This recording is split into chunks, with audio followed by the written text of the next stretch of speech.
Première partie. Marston House. Aucun organisme vivant ne peut supporter longtemps un contact prolongé avec la réalité. Même les alouettes et les sauterelles rêvent de la vie de certains. Hill House avait banni le rêve et se dressait, solitaire et maléfique, sur son promontoire. Elle était là depuis 80 ans et serait probablement là encore dans 80 ans. Les murs étaient droits, les briques bien assises, les planchers solides et les portes convenablement fermées. Le silence régnait dans la demeure et l'être qui y marchait seul. Shirley Jackson, Maison hantée.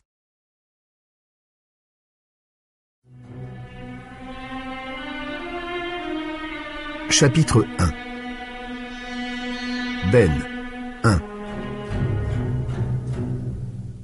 1.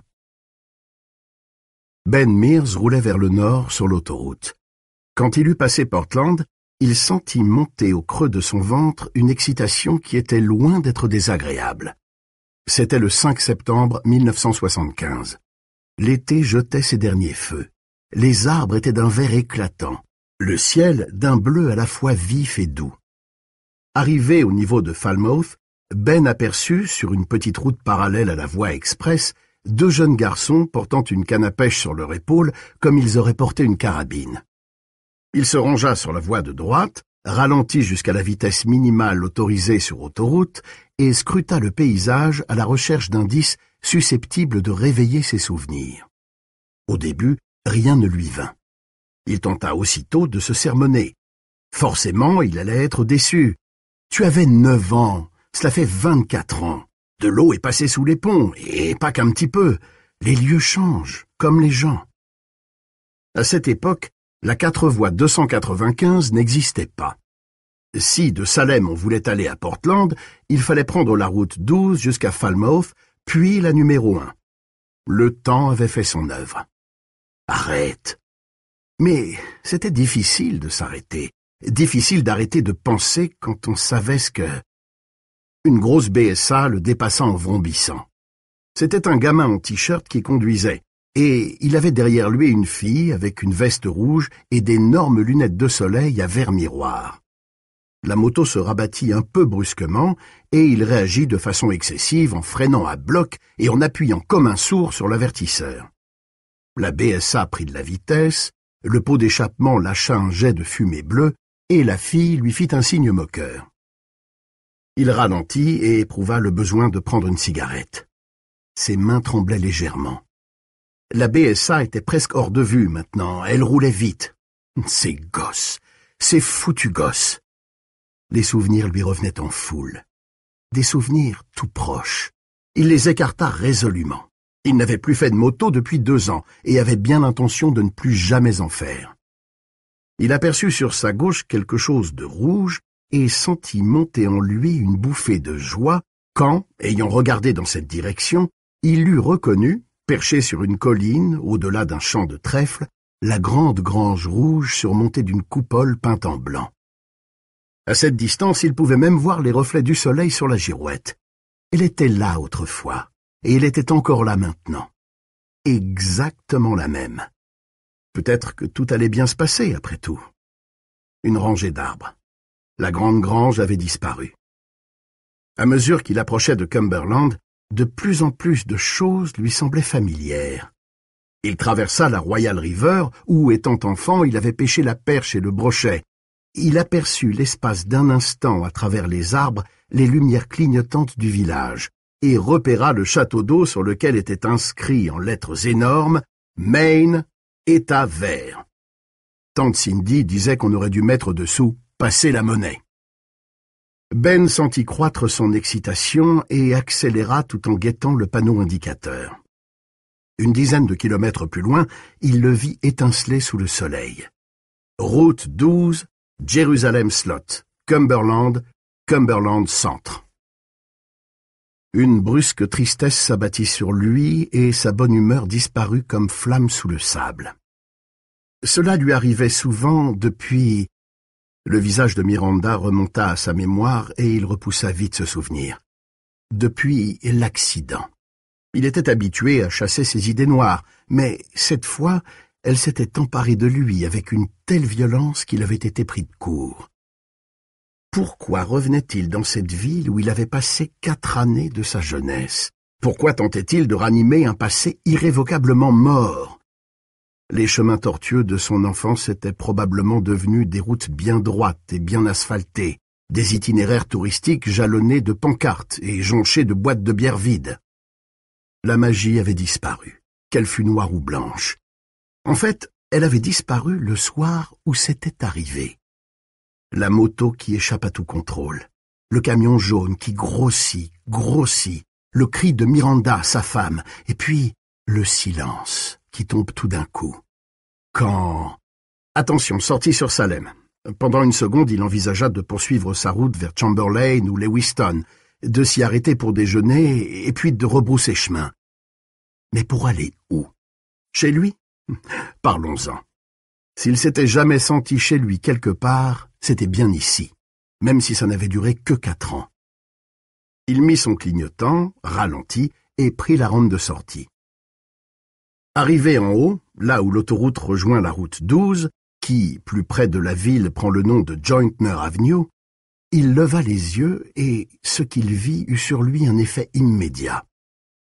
Il freina des 2 pieds de toutes ses forces. La Citroën tangua sur quelques mètres et s'arrêta. Vers l'est, à la limite extrême de la vision, une masse d'arbres, des pins et des sapins surtout, étagés sur les flancs d'une colline, semblait se presser contre le ciel. On ne voyait pas la ville, rien que les arbres, et au-dessus d'eux, un toit à pignons. Le toit de Marston House. Il le regardait fasciné. Son visage était animé d'une succession d'émotions contraires. « Elle est encore là, » dit-il à voix haute. « Mon Dieu !» Il regarda ses bras. Il avait la chair de poule. 2. Il décida de contourner la ville, de passer par Cumberland et d'arriver à Salem par l'ouest en prenant Burns Road. Presque rien n'avait changé. Il y avait certes quelques maisons récentes, le Dells, un bar juste à l'entrée de la ville, et 2 nouvelles carrières de gravier. Une bonne partie des bois avait disparu. Mais le vieux panneau rouillé était toujours là, pointant vers le centre-ville, et la route était toujours en aussi piteux état, pleine de nids de poules et de bosses. Il apercevait Schoolyard Hill, au bout de la saignée entre les arbres où la ligne à haute tension de la centrale électrique filait plein sud-ouest. La ferme des Griffon était toujours là, mais la grange avait été agrandie. Mettaient-ils toujours en bouteille leur propre lait? Leur logo était une sorte de vache qui rit, avec dessous le slogan « Le lait plein de soleil des fermes Griffon ». Ben sourit à ce souvenir. Combien d'hectolitres de ce lait avait-il versé sur ses céréales chez la tante Cindy? Il tourna à gauche sur Brooks Road, laissa derrière lui la grille de fer forgé et le mur de pierre du cimetière d'Harmony Hill, puis gravit la colline par le versant qu'on appelait jadis la côte de Marston House. L'écrin des bois s'éclaircissait aux abords du sommet. À droite, on apercevait distinctement la ville. Ce fut la première vision que Ben eut de Salem ce jour-là, et, à gauche, il y avait Marston House. Il se rangea sur le bas-côté et sortit de la voiture. La maison était toute pareille. Rien n'avait changé, rien du tout. C'était comme s'il s'était trouvé là la veille. Une herbe haute et drue avait poussé dans la cour de devant, dissimulant les dalles fendues par le gel qui conduisait au perron. Des grillons s'y cachaient et menaient grand tapage, tandis que de tous côtés bondissaient les sauterelles. La maison regardait vers la ville. C'était une grosse bâtisse toute tordue et décatie, affaissée sur elle-même. Les fenêtres avaient été bouchées à la va-vite par des planches, et l'ensemble avait cet aspect sinistre qu'ont les demeures depuis longtemps inhabitées. La peinture avait été rongée par les intempéries et les murs avaient pris une couleur uniformément grise. Le toit avait perdu nombre de ses bardeaux et s'était enfoncé et boursouflé du côté ouest, probablement sous l'effet d'une forte chute de neige. Une pancarte écaillée, défense d'entrée, était clouée au pilastre de droite. Il lui vint une envie impérieuse d'emprunter ce chemin envahi d'herbes folles, de voir les sauterelles s'échapper sous ses pas, de monter les marches du perron, de jeter un coup d'œil dans l'entrée ou dans la pièce de devant à travers les planches disjointes. Peut-être d'essayer d'ouvrir la porte d'entrée, et, si elle était ouverte, d'entrer. Il avala sa salive et fixa la maison sans pouvoir en détacher les yeux, comme hypnotisé. Le regard que la maison lui rendit était vide et indifférent, comme celui d'un idiot. Tu traverses le hall dans une odeur de plâtre humide et de papier peint en décomposition. Tu entends les souris gratter dans les murs. Il y a sûrement encore un tas de vieux trucs dans tous les coins. Tu ramasses quelque chose, un presse-papier par exemple, et tu le mets dans ta poche. Et puis, au bout du hall, au lieu d'entrer dans la cuisine, tu tournes à gauche et tu montes l'escalier. Ton pied fait crisser la poussière de plâtre qui est tombée du plafond au long des années. Il y a 14 marches, 14 exactement, mais la 14e est plus petite, tout à fait disproportionnée, comme si elle n'avait été ajoutée que pour éviter le nombre maléfique. Arrivé sur le palier, en haut de l'escalier, ton regard plonge dans le couloir pour s'arrêter sur une porte fermée. Tu t'avances vers elle. C'est comme si ton regard était extérieur à toi, tandis que tu marches et que la porte devient de plus en plus grande et de plus en plus proche. Tu peux maintenant la toucher, poser ta main sur le bouton de cuivre terni. Ben fit demi-tour et s'éloigna de la maison, la gorge sèche. Pas maintenant. Plus tard peut-être, mais pas maintenant. Il suffisait pour l'instant de savoir que tout était encore là. Elle l'avait attendu. Il s'appuya sur le capot de sa voiture et regarda la ville. Il chercherait qui s'occupait de Marston House et peut-être la louerait-il. Il serait très bien dans la cuisine pour écrire, et il s'arrangerait un coin pour dormir dans le salon de devant, mais il n'irait pas en haut. Ça non, à moins qu'il n'y soit obligé. Il grimpa dans sa voiture, la mit en marche, et descendit la colline en direction de Jerusalem Slot.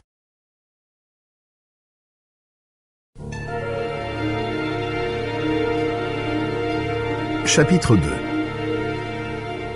Suzanne, 1.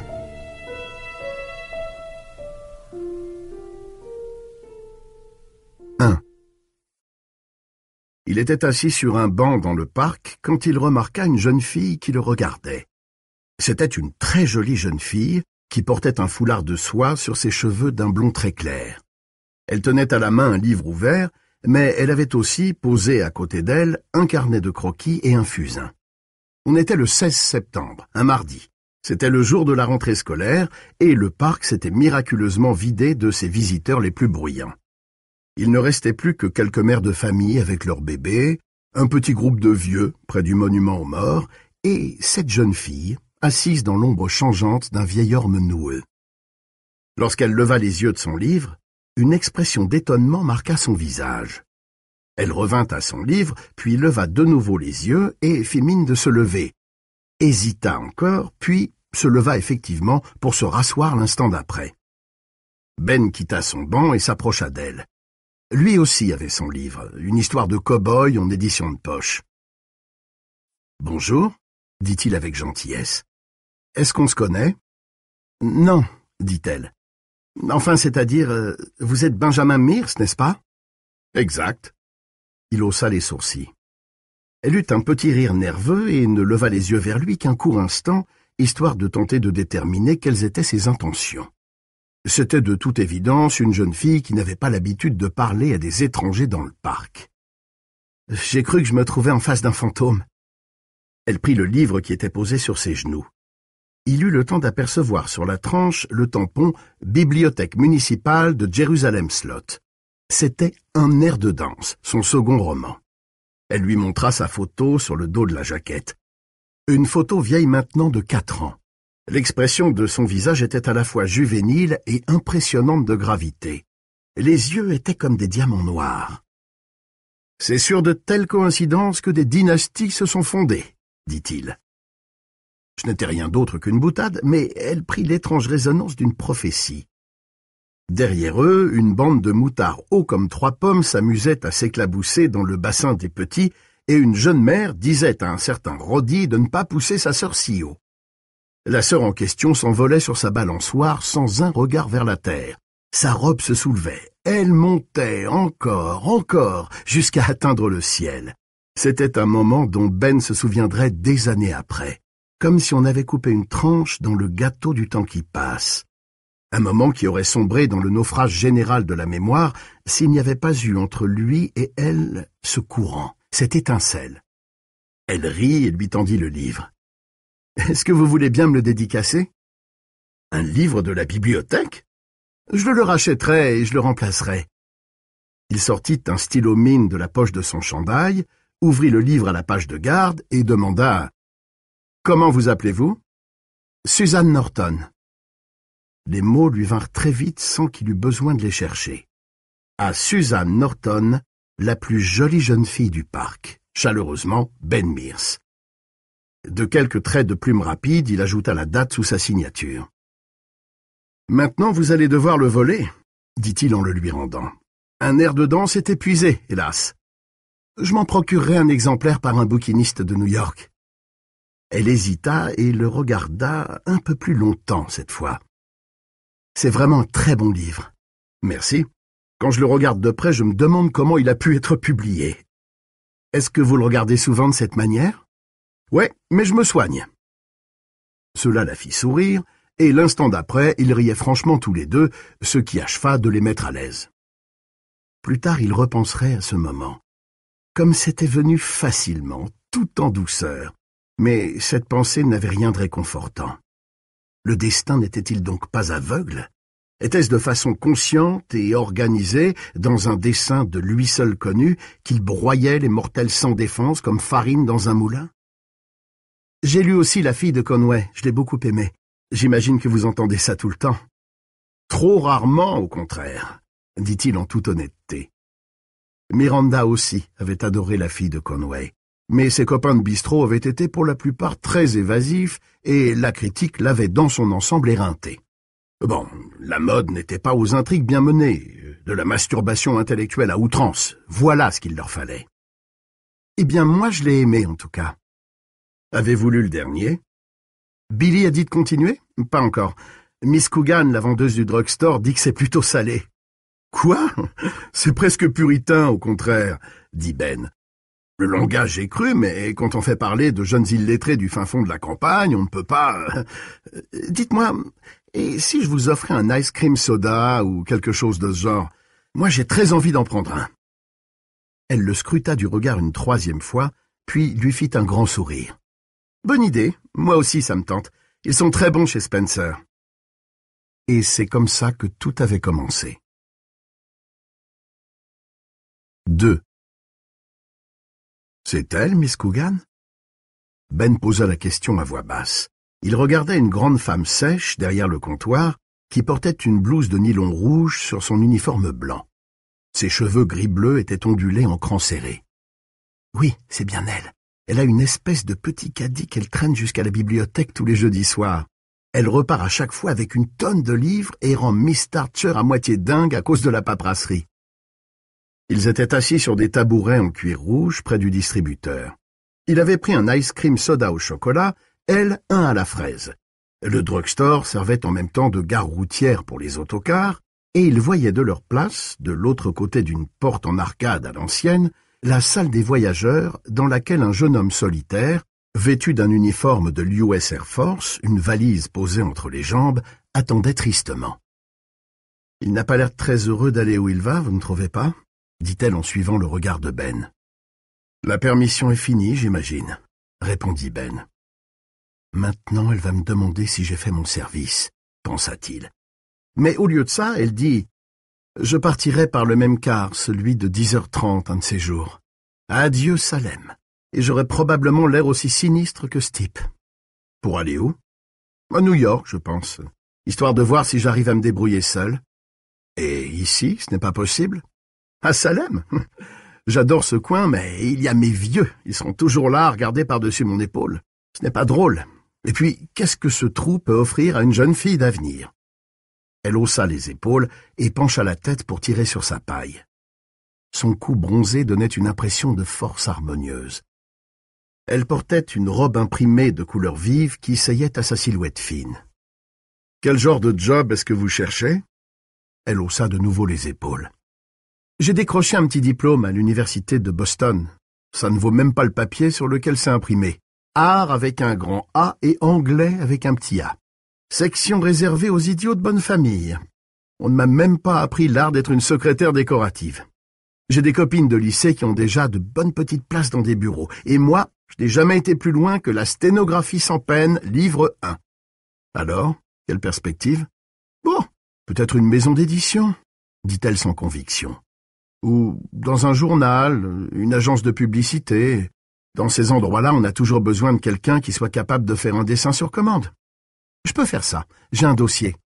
Vous avez eu des propositions, obtenu des entretiens? Demanda-t-il gentiment. Non, mais n'allez pas à New York sans avoir de rendez-vous, lui recommanda-t-il. Croyez-moi, la semelle de vos chaussures aura disparu avant que vous ne soyez reçu par qui que ce soit. Elle eut un petit sourire malheureux. Vous avez sans doute raison. Est-ce que vous avez vendu quelques-uns de vos trucs par ici? Oh oui. Elle eut un brusque accès de rire. Ma plus grosse vente jusqu'à présent a été faite à la société Cinex. Ils ont ouvert un cinéma de 3 salles à Portland et m'ont acheté 12 tableaux d'un coup pour décorer le hall d'entrée. Ils m'ont donné 700 $. Ça m'a permis de faire un premier versement pour l'achat de ma petite voiture. Vous devriez prendre une chambre d'hôtel à New York pendant 1 semaine et écumer tous les journaux et toutes les maisons d'édition possibles avec votre dossier. Prenez vos rendez-vous 6 mois à l'avance pour être sûr de rencontrer la personne ad hoc. Mais pour l'amour du ciel, ne larguez pas les amarres et ne mettez pas le cap sur la grande ville sans avoir assuré vos arrières. Parlez-moi un peu de vous, dit-elle en laissant de côté sa paille et en enfonçant sa cuillère dans la glace. Que venez-vous faire dans cette plantureuse cité de Jerusalem Slough, Maine, 1300 habitants? Il haussa les épaules. J'essaie d'écrire un roman. La curiosité de Suzanne fut piquée au vif. À Salem? De quoi y est-il question? Pourquoi ici? Êtes-vous... Il la regarda avec gravité. Ça coule. Ça coule? Ah oui, ça coule. Pardon. Elle essuya le tour de son verre avec une serviette en papier. Vous savez, je ne voulais pas être indiscrète. Je ne le suis pas en règle générale. Ne vous excusez pas, dit-il. Tous les écrivains aiment parler de leurs livres. Quelquefois, quand je suis dans mon lit, je m'invente une interview pour Playboy. C'est stupide. Il ne s'adresse qu'aux auteurs de best-sellers. Le jeune militaire se leva. Un autocar Greyhound s'approchait de l'arrêt et on entendait le chuintement de ses freins pneumatiques. J'ai passé 4 ans à Salem quand j'étais gosse. J'habitais Burns Road. Burns Road? Il n'y a plus que les marais par là, et le petit cimetière, celui d'Harmony Hill. Je vivais avec ma tante Cindy, Cynthia Stowens. Mon père est mort et ma mère a eu une espèce de dépression nerveuse. Alors elle m'a confié à tante Cindy le temps de se remettre. Tante Cindy m'a mis dans le car de Long Island pour que je rejoigne ma mère environ 1 mois après le grand incendie. Il se regarda dans le miroir qui était derrière le distributeur de soda. J'ai pleuré dans le car qui m'emmenait loin de ma mère et j'ai pleuré dans celui qui m'emmenait loin de ma tante Cindy et de Jerusalem Slough. Je suis née l'année du feu, dit Suzanne. C'est la chose la plus terrible qui soit arrivée à notre petite ville, et j'ai dormi pendant tout le temps. Ben rit. Vous avez à peu près 7 ans de plus que je ne vous en donnais quand je vous ai vu dans le parc. Vraiment? Merci. Enfin, je pense que c'est un compliment. La maison de votre tante a dû brûler complètement? Oui, dit-il. Je me rappelle très nettement cette nuit. Des pompiers sont venus nous dire qu'il fallait qu'on parte. C'était très excitant. Tante Cindy rassemblait fébrilement des affaires et les chargeait dans son Hudson. Mon Dieu, quelle nuit! Était-elle assurée? Non. Mais elle n'était que locataire de la maison, et on a pu mettre à peu près tout ce qui avait un peu de valeur dans la voiture, sauf la télévision. On a essayé de la soulever et on n'a même pas réussi à la déplacer d'1 pouce. C'était une Vidéo King avec un écran minuscule et une loupe installée sur le tube. Les yeux en prenaient un coup. On ne pouvait recevoir qu'une chaîne, de la musique folklorique, des nouvelles agricoles et Kitty le clown. Et vous êtes revenu ici pour écrire un livre, s'émerveilla-t-elle. Ben ne répondit pas tout de suite. Miss Coogan ouvrait des cartons de cigarettes et regarnissait l'inventaire près de la caisse. Le pharmacien, M. Labrie, allait et venait comme un fantôme entre les étagères de médicaments.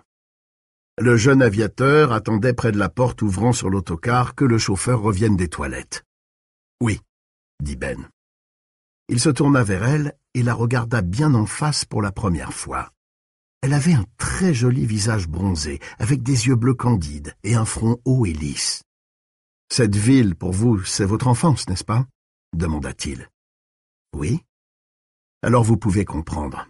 J'ai été gosse ici, et pour moi cette ville est hantée par plein de choses. Quand je suis revenu, je n'osais pas y rentrer tellement j'avais peur que ça ait changé. Les choses ne changent pas ici, dit-elle. Pas beaucoup. Je jouais à la guerre avec les gosses des Gardner, du côté des marais, aux pirates, sur l'étang royal, à cache-cache dans le parc. J'ai eu des moments qui étaient loin d'être drôles après mon départ de chez Tante Cindy, quand je me suis retrouvé avec maman. Elle s'est suicidée quand j'avais 14 ans. Mais la brume magique, qui pour moi enveloppait toute chose, s'était dissipée bien avant ça. En fait, elle n'existait qu'ici, et elle existe encore. La ville n'a pas tellement changé. Quand je regarde Jointner Avenue, j'ai l'impression que je la vois à travers une mince pellicule de glace, semblable à ce disque parfait qu'on retire du dessus de la citerne municipale, quand on en détache les bords à petits coups, et que c'est mon enfance que j'aperçois. C'est flou, c'est brumeux, et bien souvent ça ne mène nulle part, mais c'est là, ou presque. Il s'arrêta surpris. C'était un discours qu'il avait fait là. « Vous parlez exactement comme dans vos livres, » dit-elle admirative. Il rit. Ça ne m'était encore jamais arrivé d'essayer d'exprimer tout ça, du moins pas à haute voix. Qu'est-ce que vous avez fait après que votre mère... après sa mort? Je me suis débrouillé, répondit-il brièvement. Mangez votre glace. Elle obéit. Il y a des choses qui ont changé, reprit-elle au bout d'un moment. Monsieur Spencer est mort. Vous vous souvenez de lui? Bien sûr. Tous les jeudis soirs, Tante Cindy allait faire ses courses chez Crosson et elle m'envoyait ici prendre une roue de bière. Ça se tirait au tonneau à ce moment-là, c'était pas trafiqué. Elle me donnait une pièce de 5 cents enveloppée dans un mouchoir. C'était 10 cents quand j'ai commencé à en boire. Vous vous rappelez ce qu'il disait toujours? Ben se courba en deux, tordit ses doigts comme sous l'effet de rhumatisme déformant et prit la bouche de travers d'un hémiplégique. « Ta vessie, chuchota-t-il. Tu vas te ruiner la vessie à boire ça, mon petit. » Le rire de Suzanne fusa et alla rejoindre les pales du ventilateur qui tournaient doucement au-dessus de leur tête. Miss Coogan leva les yeux d'un air soupçonneux. « C'est exactement ça, sauf qu'il m'appelait toujours ma jolie. » Ils se regardèrent ravis. « Dites, vous n'aimeriez pas aller au cinéma ce soir ?» demanda-t-il. « Si, j'adorerais. »« Quelle est la salle la plus proche ?» Elle éclata de rire. « Aucun doute là-dessus, c'est le Cinex de Portland, celui dont le hall d'entrée est orné des peintures immortelles de Suzanne Norton. »« Qu'est-ce qu'il y a sinon? Qu'est-ce que vous aimez comme film ?»« Des films à suspense avec des poursuites en voiture. »« Marché conclu. Vous vous rappelez le Nordica, juste au milieu de la ville? Bien sûr, il a fermé en 1968. On y allait à 2 filles avec nos amoureux quand j'étais au lycée. On lançait des boîtes de pop-corn sur l'écran quand le film était mauvais. » Elle poussa un petit rire. C'était presque toujours le cas. « Il passait toujours ces vieux navets, dit-il. Rocketman, le retour de Rocketman, Crash Callahan et le dieu de la mort vaudou. C'était plus ça de mon temps. Qu'est-ce qui est arrivé à ce malheureux cinoche? C'est l'agence immobilière de Larry Crockett maintenant, dit-elle. Le drive-in de Cumberland l'a tué, je crois. Ça et la télé. Ils restèrent silencieux pendant un moment, perdus dans leurs souvenirs. L'horloge de la salle d'attente marquait 10h45. Ils dirent en chœur. « Et vous vous souvenez de... » Ils se regardèrent et furent pris de fou rire. Cette fois, Miss Coogan leur décocha à tous les deux un regard désapprobateur. Et même M. Labrie jeta un coup d'œil véreux par-dessus son comptoir. Ils parlèrent encore pendant un quart d'heure, puis Suzanne déclara à regret qu'elle avait un certain nombre de choses à faire, mais qu'elle serait prête à 7h30.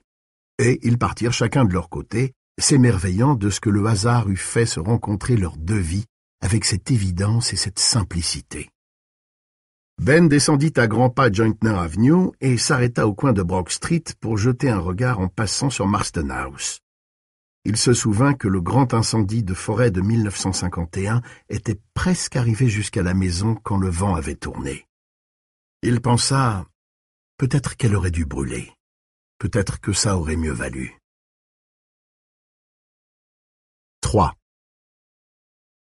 Nolly Gardner sortit du poste de police et s'assit sur les marches à côté de Parkins Gillespie, juste à temps pour voir Ben et Suzanne entrer ensemble chez Spencer.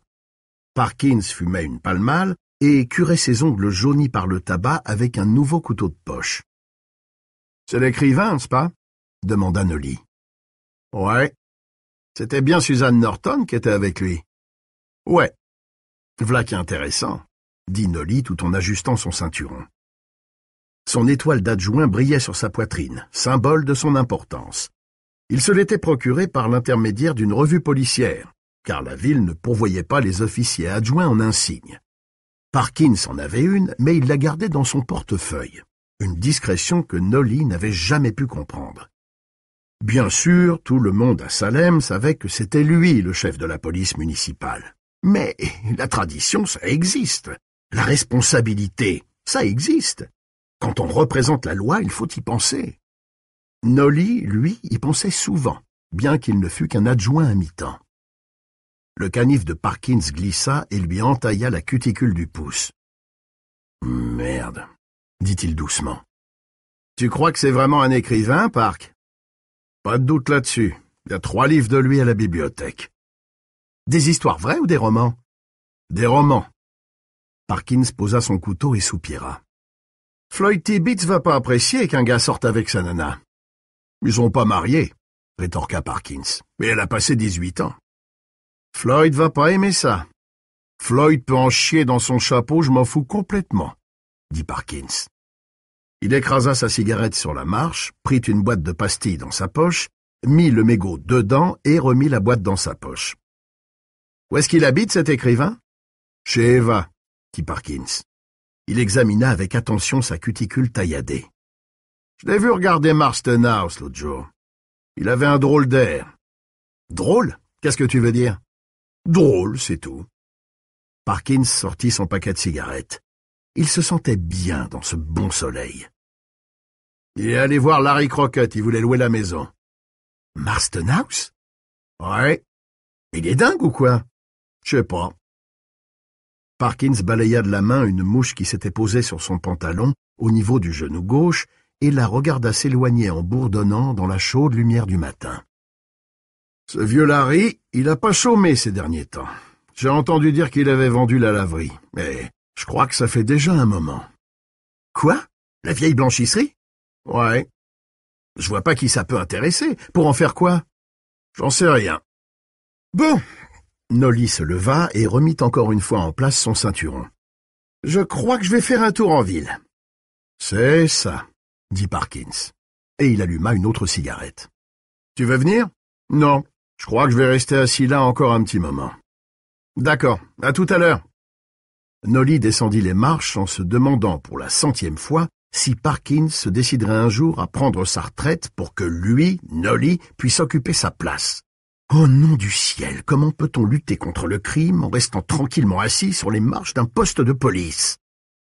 Parkins le regarda partir avec un certain soulagement.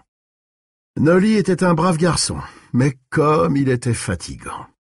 Il reprit son couteau de poche, l'ouvrit et recommença à prendre soin de ses ongles.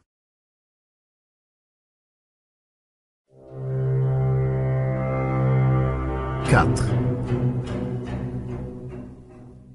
Jerusalem Slot fut inauguré officiellement en 1765. On avait fêté son bicentenaire avec des feux d'artifice et un défilé en tenue d'époque dans le parc.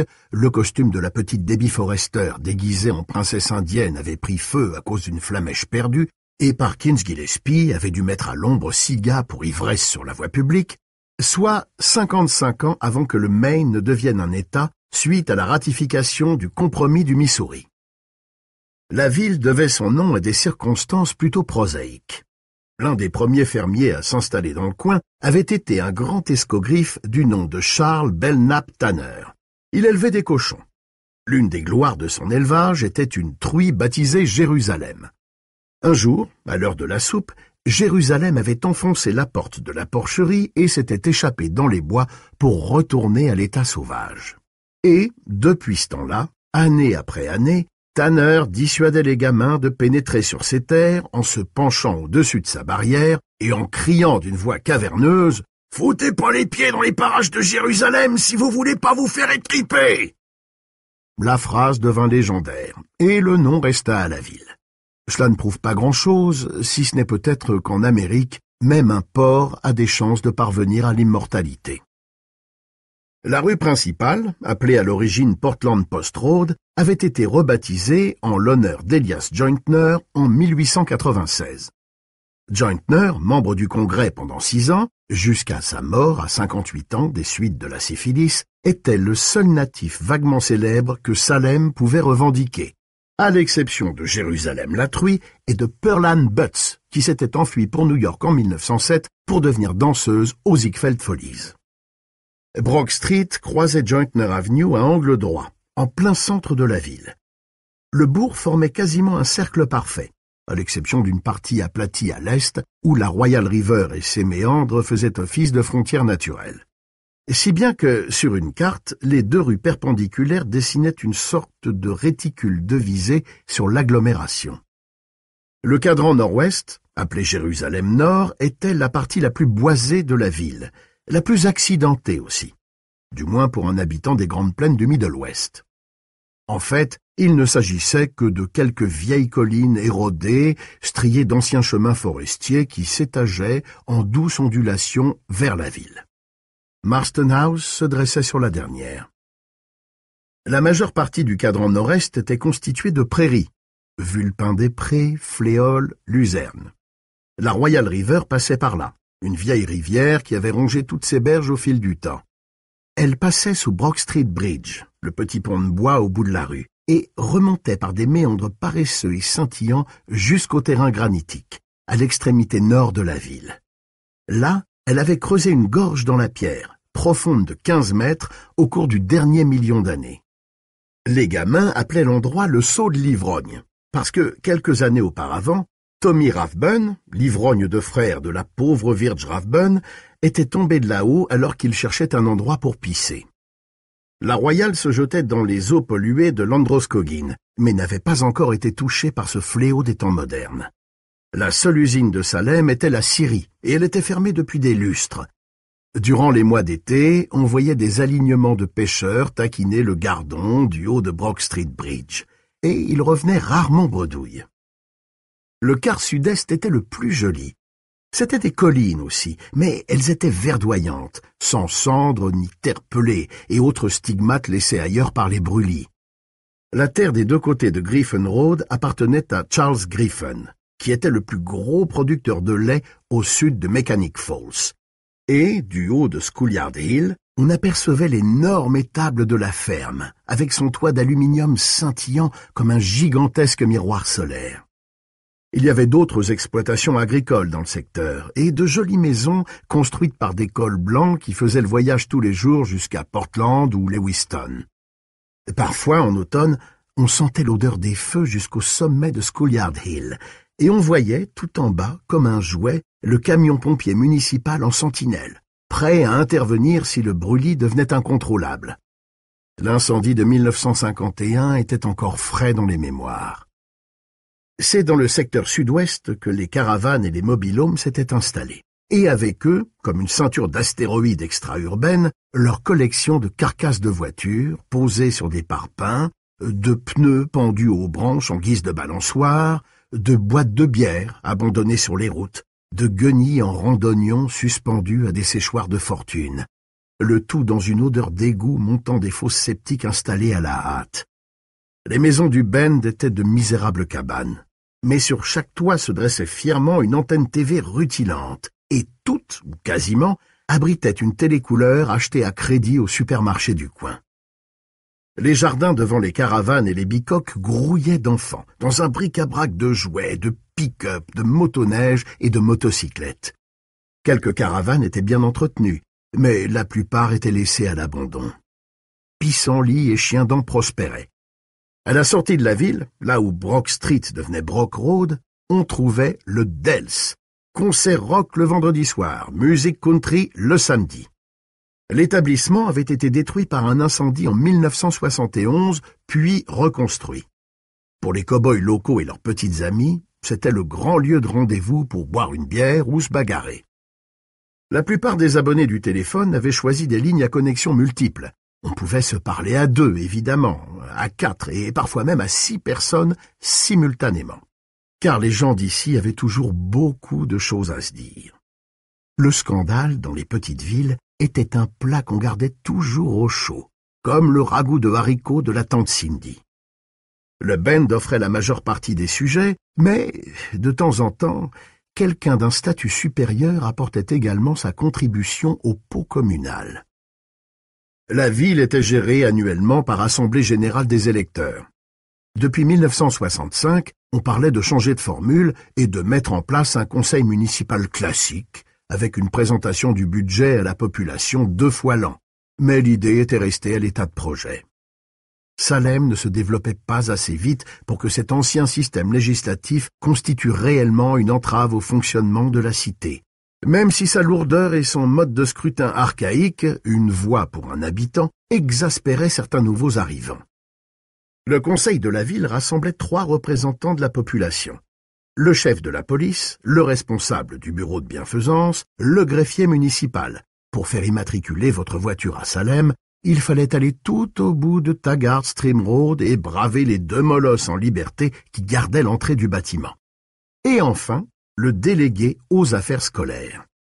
Les pompiers volontaires de la ville recevaient une subvention symbolique de $300 par an. Mais c'était davantage un club du 3e âge pour vieux types à la retraite. Ils avaient un peu de travail durant la saison des brûlis, mais le reste de l'année, ils passaient leur temps assis sur leur banc à cancaner sur tout le monde. On ne trouvait dans le conseil aucun responsable des services publics, puisqu'il n'y avait aucun service public à Salem. Pas de distribution d'eau ni de gaz, pas d'égouts communaux, pas de centrale électrique municipale. La ligne à haute tension provenant de la grande centrale de l'État traversait la ville, suivant une diagonale nord-ouest-sud-est, et creusait une saignée de 50 mètres de large dans les bois environnants. L'un des pylônes se dressait derrière Marston House comme une sentinelle extraterrestre. Ce que Salem savait des vicissitudes du monde, les guerres, les catastrophes, les crises politiques, provenait des bulletins télévisés de Walter Cronkite. Bien sûr, le fils Potter avait été tué au Vietnam, et celui de Claude Bowie était revenu avec un pied postiche, souvenir d'une mine, mais il avait trouvé une place au bureau de poste. Il donnait un coup de main à Kenny Danless. Alors, ce n'était pas trop mal. Les jeunes portaient les cheveux plus longs et moins peignés que leurs parents, mais plus personne n'y faisait attention.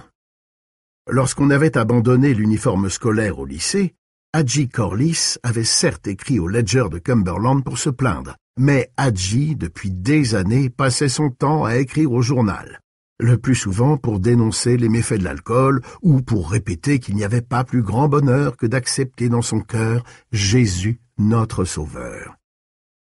Certains gosses se droguaient, bien sûr. Frank, le fils d'Horace Kilby, était passé devant le juge en août dernier et avait écopé d'une amende de $50. Le juge avait accepté qu'il paye l'amende petit à petit avec l'argent qu'il gagnait en livrant les journaux.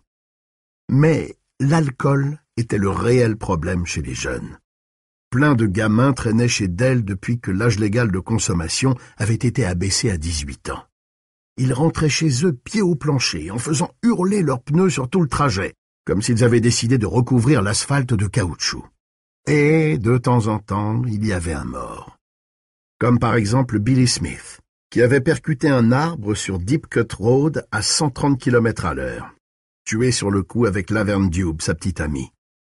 Mais à ces détails près, Salem ne connaissait pas les tourments du pays, du moins pas dans sa chair. Le temps s'écoulait à une autre vitesse ici. Rien de vraiment horrible ne pouvait arriver dans une petite ville aussi tranquille. Impossible. 5. Anne Norton était en train de repasser quand sa fille fit irruption dans la maison avec un sac plein de provisions, mit sous le nez de sa mère un livre au dos duquel on pouvait voir la photo d'un jeune homme à la figure mince et se mit à parler à toute vitesse. « Doucement, doucement, » dit Anne. « Arrête la télévision et viens me raconter. » Suzanne ferma son clapet à Peter Marshall qui déversait des milliers de dollars sur les concurrents du « Jeu des grandes années d'Hollywood » et raconta à sa mère sa rencontre avec Ben Mears.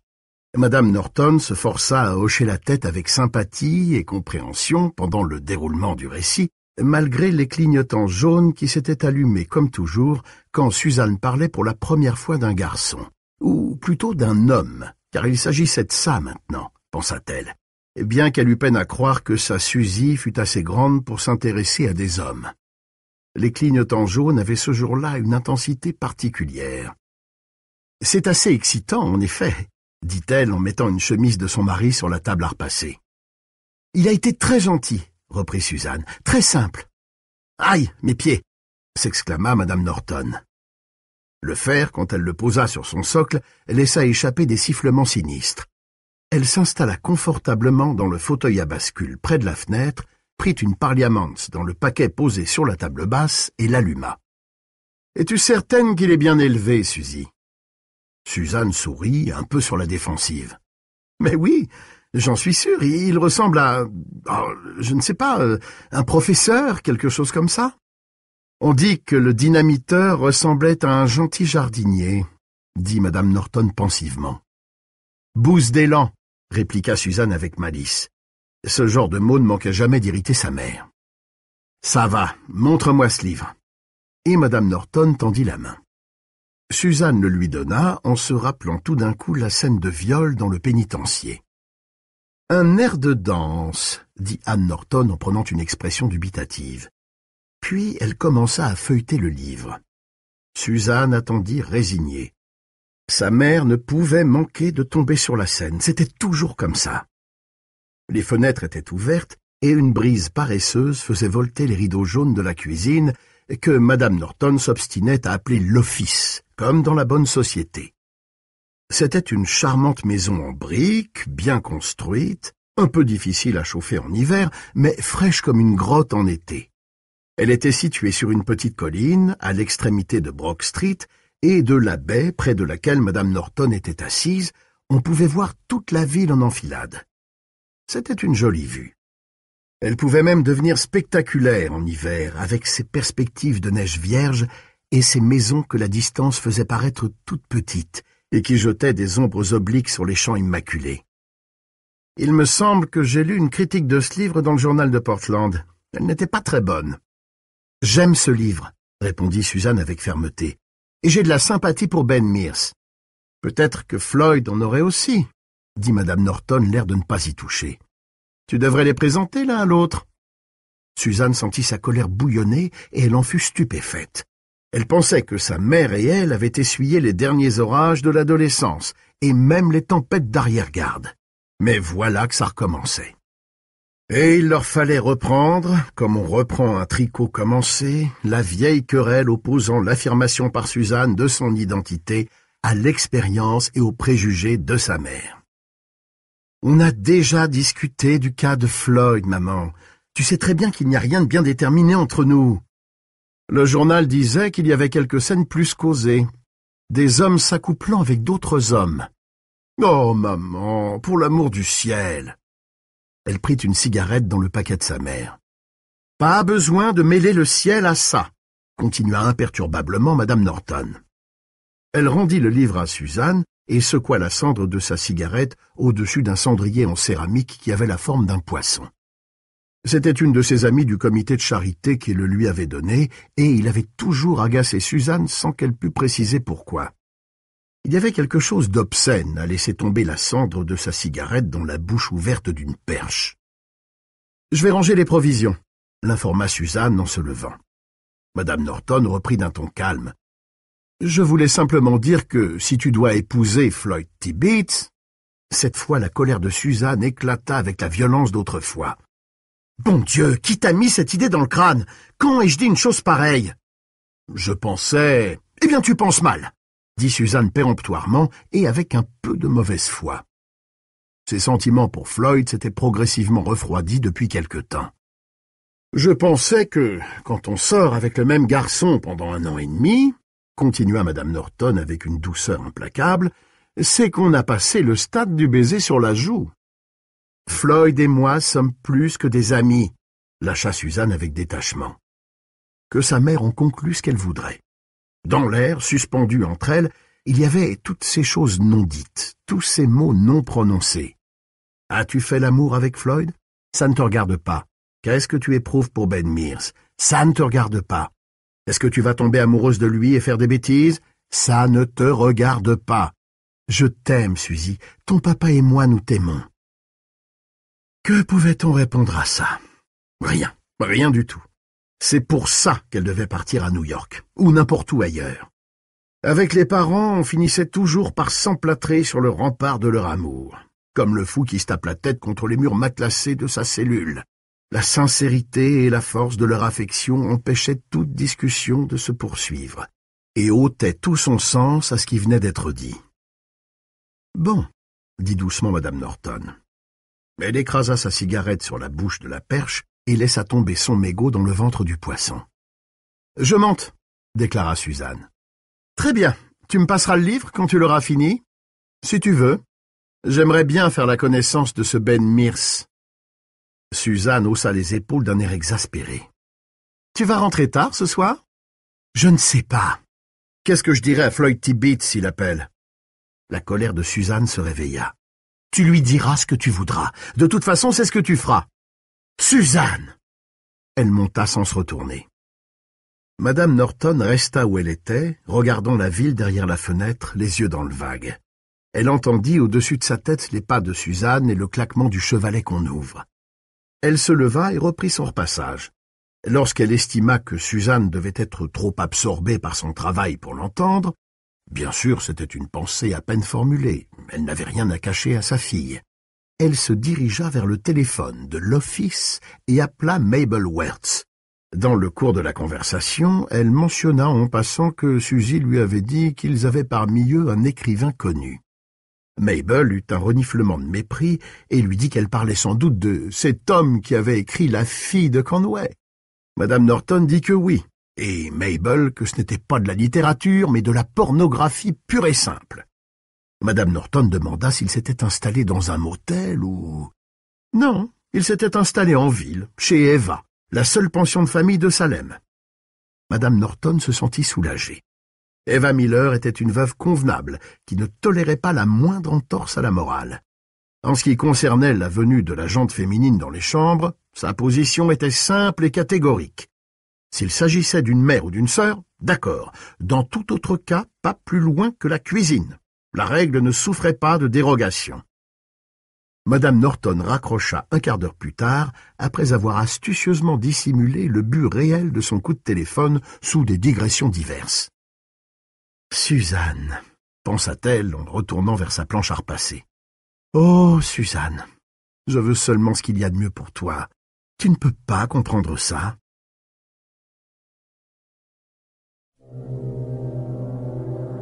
6. Il rentrait de Portland par la 295. Il n'était guère plus de 11 heures, pas tard du tout. La vitesse limite sur la voie express au sortir des faubourgs de Portland était de 80 km à l'heure, et Ben conduisait prudemment. Les phares de la Citroën fondaient en douceur l'obscurité. Ils avaient tous les deux aimé le film, mais en gardant une certaine réserve, comme on fait lorsqu'on assiste à un spectacle avec quelqu'un qu'on ne connaît pas bien encore. Suzanne, repensant à la question de sa mère, dit « Où est-ce que vous vous êtes installé? Est-ce que vous louez une chambre? J'ai pris une petite piole sous les combles, chez Eva Miller, sur Railroad Street. »« Mais c'est atroce, vous devez crever de chaud là-haut. »« J'aime la chaleur, » dit Ben. « Ça m'aide à travailler. Je me mets torse nu, j'allume la radio et je bois une bonne quantité de bière. Je sors à peu près 10 pages par jour, texte revu. Et puis, il y a quelques vieux qui ne manquent pas d'intérêt dans cette pension. Et quand après avoir bien travaillé, je sors prendre un bon bol d'air frais sur le perron, c'est divin. » Tout de même, fit-elle pas convaincue. « J'ai songé à louer Marston House, » reprit-il d'un ton égal. « J'ai même été jusqu'à me renseigner sur les conditions, mais elle a été vendue. »« Marston House ?» Elle eut un sourire. « Vous devez vous tromper de nom. »« Absolument pas. Je parle de la maison qui est sur la première colline au nord-ouest de la ville, sur Brooks Road. »« Vendue ? Qui a bien pu ? » Je me suis demandé la même chose. On m'a parfois soupçonné d'avoir un petit grain, mais même moi je n'ai songé qu'à la louer. L'agent immobilier n'a pas voulu me dire qui. Ça m'a l'air d'être une ténébreuse affaire. Peut-être que c'est quelqu'un qui n'est pas d'ici et qui veut en faire une villégiature d'été, dit-elle. Mais il faut être fou. Retaper une maison, c'est une chose. J'adorerais le faire. Mais Marston House, c'est inconcevable. Quand j'étais petite, elle était déjà complètement décrépite. Ben, comment avez-vous pu avoir l'idée de vous y installer? Vous y êtes déjà entré? Non, mais pour tenir un pari, j'ai regardé par la fenêtre. Et vous? Oui, j'y suis entré une fois. Pas rassurant, n'est-ce pas? Ils se turent, pensant à Marston House. Ce souvenir-là n'avait pas la douceur nostalgique des autres. Le relent de scandale et de violence attachés à la maison lui venait d'un événement antérieur à leur naissance. Mais les petites villes ont la mémoire longue, et les horreurs qui ont pu s'y commettre sont religieusement transmises d'une génération à l'autre. L'histoire d'Hubert Marston et de sa femme Birdie était pour Salem comme le squelette caché dans un placard. Hubie avait été, vers les années 1920, directeur d'une grande compagnie de transport de la Nouvelle-Angleterre, compagnie qui, disait-on, réalisait la majeure partie de ses bénéfices la nuit, en faisant entrer clandestinement du whisky canadien au Massachusetts. Sa femme et lui s'étaient retirés à Salem fortune faite, en 1928, puis avaient perdu une bonne partie de leur magot, personne, pas même Mabel Wertz ne savait exactement combien, dans le krach de 1929. Pendant les 10 années qui séparèrent la chute de la bourse de l'ascension de Hitler, Marston et sa femme vécurent cloîtrés dans leur maison comme des ermites. On ne les voyait que le mercredi après-midi, lorsqu'ils descendaient en ville faire leurs courses. Larry MacLeod, le facteur de l'époque, raconta qu'Hubert Marston recevait 4 quotidiens, plus le Saturday Evening Post, le New Yorker, ainsi que la revue de fantastique et de science-fiction Amazing Stories. Il recevait aussi, une fois par mois, un chèque de sa société de transport dont le siège social était à Fall River, Massachusetts. Larry ajouta qu'il pouvait voir que c'était un chèque en pliant l'enveloppe et en regardant par la petite fenêtre. C'est Larry qui les découvrit pendant l'été 1939. Les lettres et les revues, il y en avait à peu près pour 5 jours de courrier, étaient entassées dans la boîte aux lettres, et il n'était plus possible d'y faire entrer quoi que ce soit. Larry prit le tout et remonta l'allée avec l'idée de la mettre entre la moustiquaire et la porte de bois de l'entrée.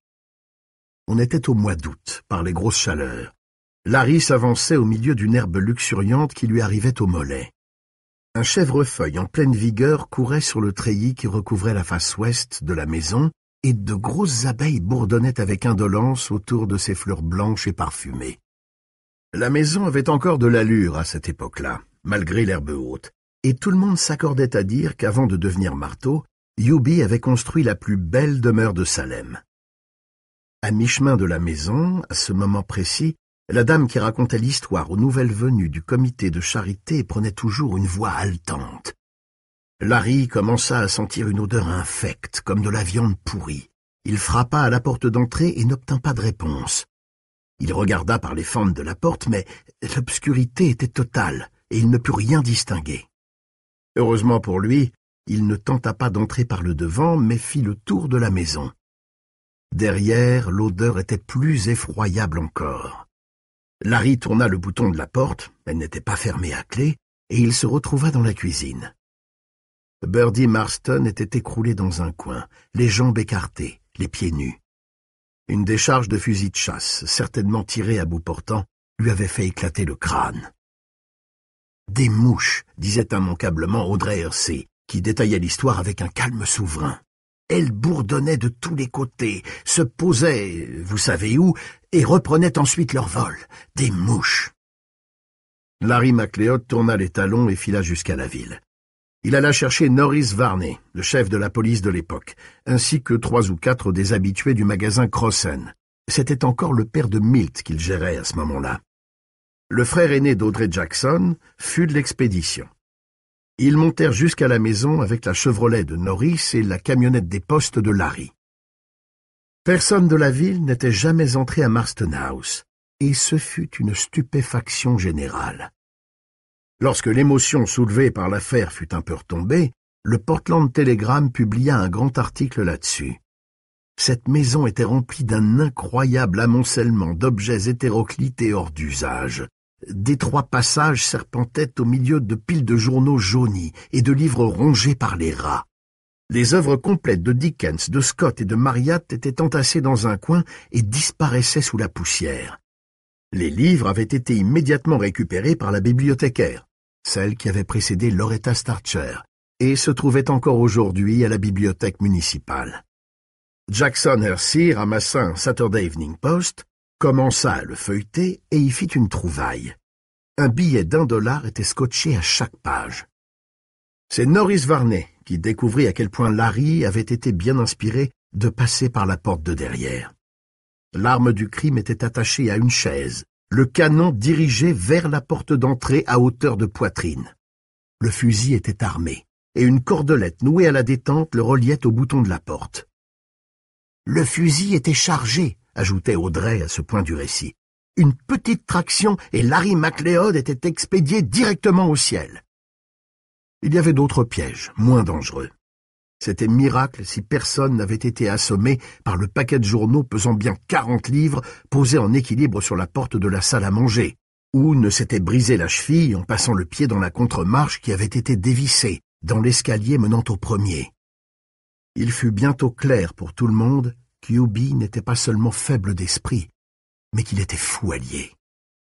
Ils le trouvèrent dans la chambre à coucher, au bout du couloir, au premier, pendu à une poutre. Suzanne et ses amies prenaient plaisir dans leur enfance à se faire frémir avec les détails qu'elles avaient glanés auprès de leurs aînés. Il y avait chez Amy Rawcliffe une salle de jeu dans une cabane en rondin au fond de la cour, et elle s'enfermait dans le noir pour parler de Marston House, qui avait pris officiellement ce nom avant même qu'Hitler eût envahi la Pologne, en enjolivant les récits qu'elle tenait des grandes de 1000 fioritures, plus terrifiantes les unes que les autres. Même maintenant, 18 ans plus tard, Suzanne se rendait compte que la simple évocation de Marston House agissait sur elle comme un charme maléfique, et elle se retrouvait, petite fille, toute tremblante, tenant les mains de ses amis, et écoutant la voix claire d'Amy qui disait d'un ton pénétré « Sa figure était toute enflée, sa langue était devenue noire, et elle lui était sortie de la bouche, et il y avait des mouches qui couraient dessus. J'ai entendu ma maman le raconter à Madame Wurtz. » Sinistre. « Quoi ? Excusez-moi. » Elle eut une espèce de sursaut en se retrouvant dans le moment présent. Ben quittait l'autoroute et s'engageait sur la rampe de sortie en direction de Salem. J'ai dit, c'était un endroit sinistre. Racontez-moi comment ça s'est passé quand vous y êtes entré. Il eut un petit rire sans gaieté. Sous le faisceau bien réglé des phares, la petite route filait tout droit entre 2 rangées de pins et de sapins. Il n'y avait pas d'autre voiture. Ça a commencé comme une histoire de gosse. Peut-être que ça n'a jamais été autre chose. Rappelez-vous, c'était en 1951, et il fallait bien que les gamins trouvent quelque chose pour se distraire, puisqu'on n'avait pas encore inventé le truc de la colle qu'on respire dans des sacs en papier. Je jouais beaucoup avec les enfants du Bend. La plupart d'entre eux ne doivent plus être ici maintenant. Est-ce qu'on appelle encore le quartier sud de la ville le Bend? Oui. Je faisais tout un tas de conneries avec Davy Barclay, Charles James, qu'on appelait Sonny, Harold Robertson, Floyd Tibbetts. Floyd? Dit-elle stupéfaite. Oui, vous le connaissez? Je suis sorti avec lui, avoua-t-elle. Et craignant que sa voix n'ait pas eu un ton tout à fait naturel, elle enchaîna. Sonny James est encore ici, c'est lui qui tient le garage de Jointner Avenue. Harold Robertson est mort, d'une leucémie. Ils étaient tous plus vieux que moi d'1 an ou 2. Ils avaient formé une société secrète, très fermée. Pour devenir un pirate sanglant, c'était le nom de leur club, il fallait avoir à son actif 3 actions d'éclat. Ben essayait de prendre un ton léger, mais il ne pouvait empêcher sa voix de vibrer. J'étais obstiné, je désirais une chose au monde, être un pirate sanglant. Il fallait que j'y arrive, et au plus tard cet été-là. Ils cédèrent finalement et me dirent que je serais des leurs si je me soumettais à l'initiation. On monta tous jusqu'à Marston House, et c'est Davy qui décida de l'épreuve. Je devais entrer dans la maison et en ressortir avec un objet qui serait mon butin. Ben eut un petit rire, mais sa bouche était devenue sèche. Comment ça s'est passé? Je suis entré par une fenêtre. 12 ans avaient passé depuis le drame, mais la maison était encore un vrai capharnaüm. Les journaux n'étaient plus là, on avait dû venir les prendre pendant la guerre. Sinon, tout était resté. Il y avait une table dans la pièce du devant, avec dessus une de ces petites boules de verre. Vous voyez ce que je veux dire? Avec une petite maison dedans, et quand on secoue la boule, la neige tombe. Je l'ai mise dans ma poche, mais je ne suis pas reparti tout de suite. Je voulais vraiment faire mes preuves. Alors je suis monté jusqu'à la chambre où il s'était pendu. « Oh mon Dieu !» dit-elle.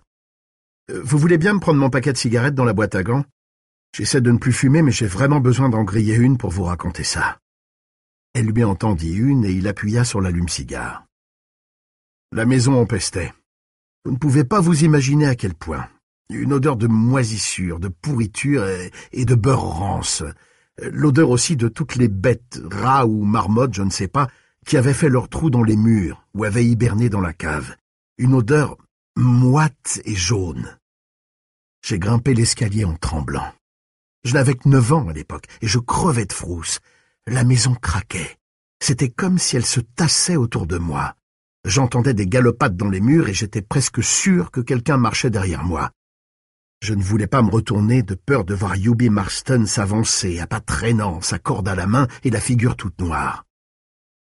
Ben s'était mis à serrer très fort le volant. Sa voix avait perdu toute légèreté. L'intensité avec laquelle il vivait ce souvenir effraya un peu Suzanne. Le visage de Ben, éclairé par le tableau de bord, était creusé comme celui de quelqu'un qui traverse un pays détesté qu'il ne se résout pas à quitter. Arrivé en haut des marches, j'ai rassemblé tout mon courage et j'ai foncé tête baissée dans le couloir. Mon idée était de me précipiter dans la chambre, d'y attraper quelque chose et ensuite de filer à toutes jambes. La porte au bout du corridor était fermée. Je la voyais de plus en plus proche. Je voyais que les gonds s'étaient affaissés et qu'elle reposait sur le chambranle. Je voyais le bouton de porte en cuivre un peu terni par le frottement des mains. Quand je l'ai tournée et que j'ai tiré la porte, elle a gémi comme une femme en couche. Si j'avais été dans mon état habituel, je crois que j'aurais tourné les talons et que j'aurais pris mes jambes à mon cou pour sortir de là. Mais ce jour-là, j'étais gonflé à bloc. J'ai attrapé le bouton à 2 mains et je l'ai tiré de toutes mes forces. La porte s'est ouverte et Eubie était là, pendue à une poutre, son corps éclairé par le jour qui venait de la fenêtre. « Oh, Ben, ne me... » murmura-t-elle nerveusement. « Non, je vous dis la chose comme elle était, » insista-t-il. « Ou tout au moins comme je l'ai vue à l'âge de 9 ans et comme je m'en souviens 24 ans après. » Eubie était là, pendue, et sa figure n'était pas noire, elle était verte.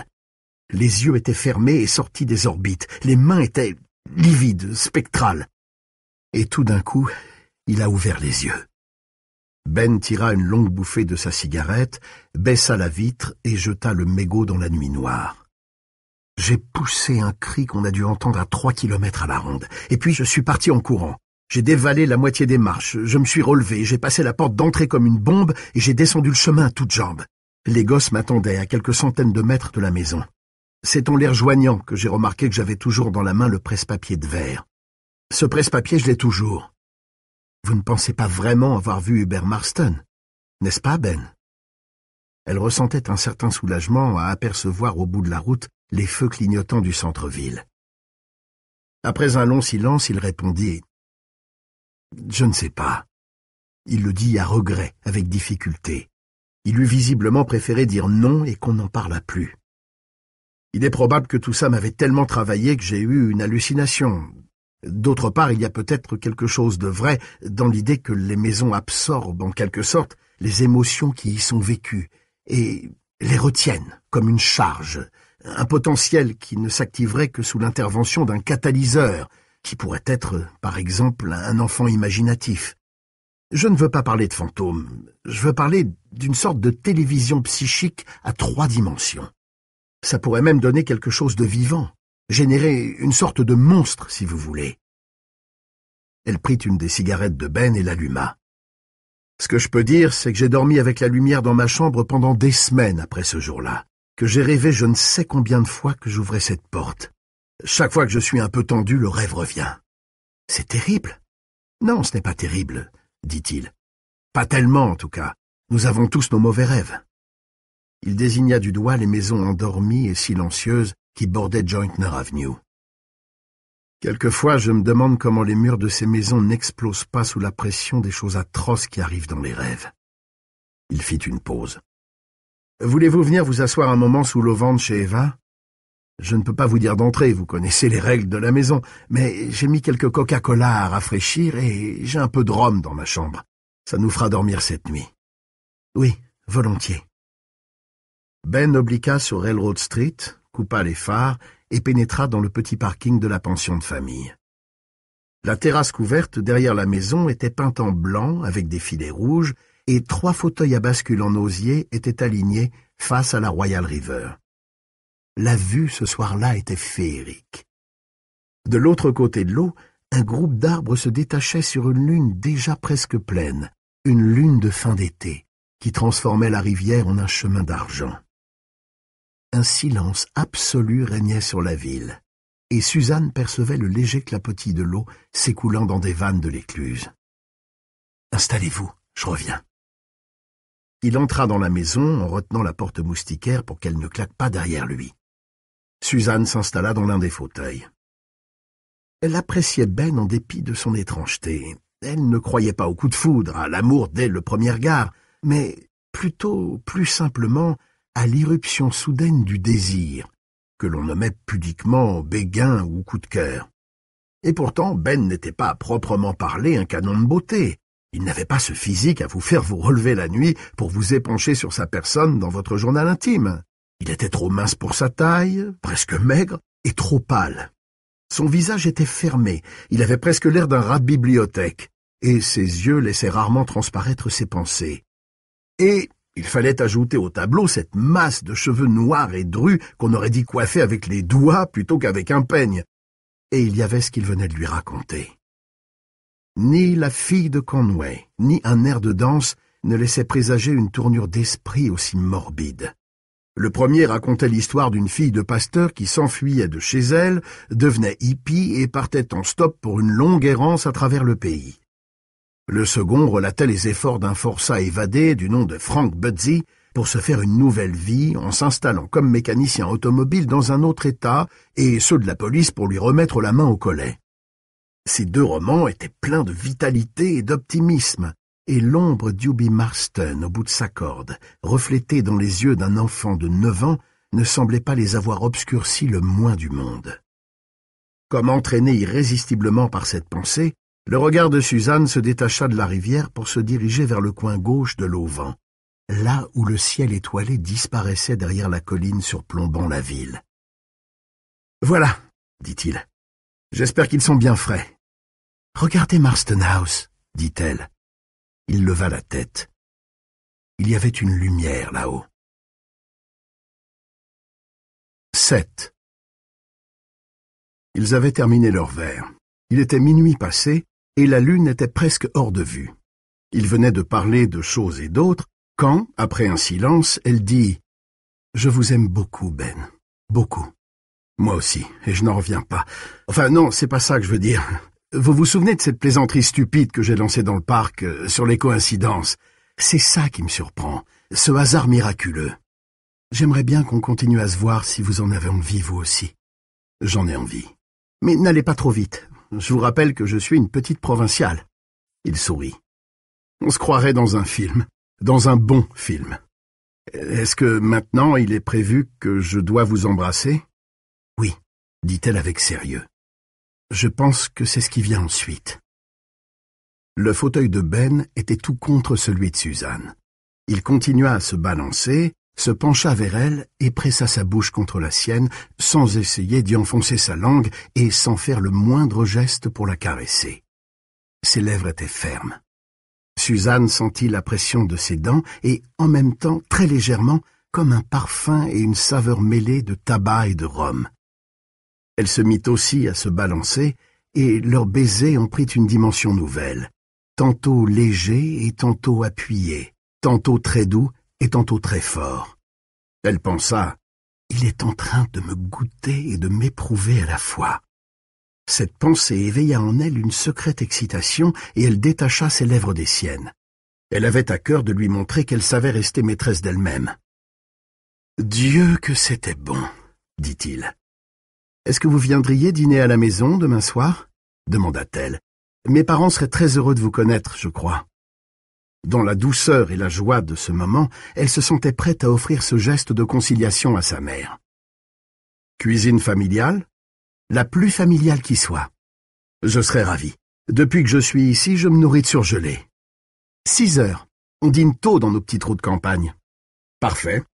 Dites-moi, à propos de famille, il serait peut-être temps que je vous ramène chez vous. Venez. Ils restèrent silencieux pendant une partie du trajet, jusqu'à ce que Suzanne aperçoive au bout de sa rue une lueur falote, la lampe de jardin que sa mère laissait allumer quand elle sortait le soir. La jeune femme tourna alors la tête vers les fenêtres éclairées de Marston House, au loin. « Je me demande qui peut bien être là-haut ce soir, » articula Suzanne. « Le nouveau propriétaire, probablement, » répondit Ben d'un ton volontairement léger. « Ça ne ressemble pas à de la lumière électrique, » reprit-elle d'une voix songeuse. « Trop jaune, trop fluctuante, une lampe à pétrole peut-être. Ils n'ont probablement pas pu se faire mettre encore le courant. Sans doute, c'est pourtant pas sorcier, il suffit d'un coup de fil pour être raccordé. Pourquoi n'ont-ils pas appelé avant d'emménager ?» Il ne répondit pas. Ils étaient arrivés devant chez elle. « Ben, dit-elle tout d'un coup, est-ce que votre nouveau livre est sur Marston House ?» Il rit et lui embrassa le bout du nez. « Il est tard. » Elle lui sourit. « Je ne veux pas fourrer mon nez dans ce qui ne me regarde pas. Vous avez très bien fait de le demander. Je vous le dirai peut-être une autre fois, en plein jour. »« D'accord. Bon, vous feriez bien d'y aller, mademoiselle. 6 heures demain. » Elle regarda sa montre. 6 heures aujourd'hui. Bonne nuit, Suzanne. Bonne nuit, Ben. Elle sortit de la voiture et monta en courant l'allée qui menait à la petite porte latérale, puis elle se retourna pour lui faire un geste d'adieu tandis qu'il s'éloignait. Avant de rentrer, elle ajouta de la crème fraîche sur la commande du laitier. Avec des pommes de terre au four, ça donnera un peu plus de classe au dîner, pensa-t-elle. Elle resta une minute encore à regarder Marston House, puis regagna sa chambre. 8. Dans sa petite chambre, Ben se déshabilla dans l'obscurité et se mit au lit tout nu. Suzanne était une gentille fille, la première qu'il rencontrait depuis la mort de Miranda. Pourvu qu'il ne cherche pas à faire d'elle le double de Miranda. Ce serait trop douloureux pour lui et vraiment injuste envers Suzanne. Il ferma les yeux et laissa ses pensées divaguer. Un peu avant que le sommeil ne l'emporte, il se redressa sur un coude et regarda derrière la machine à écrire et le petit tas de feuilles dactylographiées la fenêtre qui découpait un rectangle de nuit. Il avait choisi de s'installer dans cette chambre-ci après en avoir visité plusieurs à la pension de famille, parce que la vue donnait sur Marston House. Les lumières là-haut étaient encore allumées. Cette nuit-là, il fit de nouveau ce vieux cauchemar. C'était la première fois depuis son arrivée à Salem. Jamais il n'avait été aussi vif, aussi puissant, hormis peut-être dans les jours qui avaient suivi la mort de Miranda. Il courait dans ce couloir, ouvrait la porte du fond qui se mettait à grincer sur ses gonds, et le pendu, dansant au bout de sa corde, soulevait ses paupières hideuses et bouffies, et le regardait. Terrifié, il se retournait pour s'enfuir, empêtré, englué dans la trame poisseuse des rêves. Mais il ne pouvait sortir. La porte était fermée à clé.